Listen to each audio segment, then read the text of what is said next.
तो आइए देखते हैं कि किसी भी फॉर्मूले पर मायूसी छोड़कर मुकम्मल एतमाद के साथ महारत कैसे हासिल की जाए। एक आम मसला है, एक पल लगता है सब आता है और अगले ही पल दिमाग बिल्कुल खाली। ये फिजिक्स का डरावना ख्वाब बिल्कुल वही मसला दिखाता है जो हमारे पढ़ने के तरीकों में है। तो असल सवाल यह है कि इतनी मेहनत के बाद भी दिमाग सब कुछ भुला क्यों देता है? सिर्फ पढ़ने से दिमाग को धोखा होता है कि उसे सब आता है, जबकि असल में याद करने की प्रैक्टिस ही नहीं की होती। असल महारत रट्टे से नहीं बल्कि गहरी समझ से आती है। तो देखते हैं ये कैसे होगा। फाइनमैन टेक्निक किसी भी कॉन्सेप्ट को उसकी बुनियाद तक समझने पर मजबूर करती है। इससे अपनी कमजोरियां पता चलती हैं।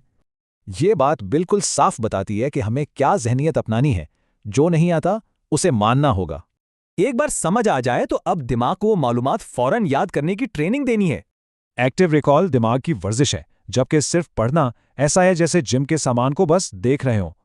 एक्टिव रिकॉल की प्रैक्टिस का एक जबरदस्त तरीका है ब्लर्टिंग, यानी खाली सफ़े पर सब कुछ लिख देना। ये तस्वीर गहरी और सतही सीखनाई के फर्क को बहुत अच्छी तरह से वाज़ेह करती है। जो चीजें बार बार भूल जाती हैं उनके लिए कुछ जबरदस्त मेमोरी हैक्स इस्तेमाल किए जा सकते हैं। जैसे सोका, ये मुश्किल फॉर्मूलों को एक आसान, याद रह जाने वाले फिक्रे में बदल देता है। ये तरीके संजीदा भी हो सकते हैं और मज़ेदार भी। मकसद सिर्फ एक है, इन्फॉर्मेशन को याद रखना। मेमोरी पैलेस एक बहुत पुरानी टेक्निक है।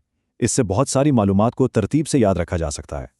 इसमें फॉर्मूले के हिस्सों को जानी पहचानी जगहों पर दिलचस्प तस्वीरों के साथ जोड़ा जाता है। समझना और याद रखना तब तक बेकार है जब तक उसे इस्तेमाल ना किया जाए। अब देखते हैं असल महारत कैसे आएगी।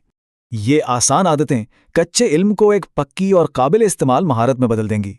ये सिर्फ इम्तहान पास करने की बात नहीं है, ये एक मजबूत और पुरएतमाद जहन बनाने का अमल है।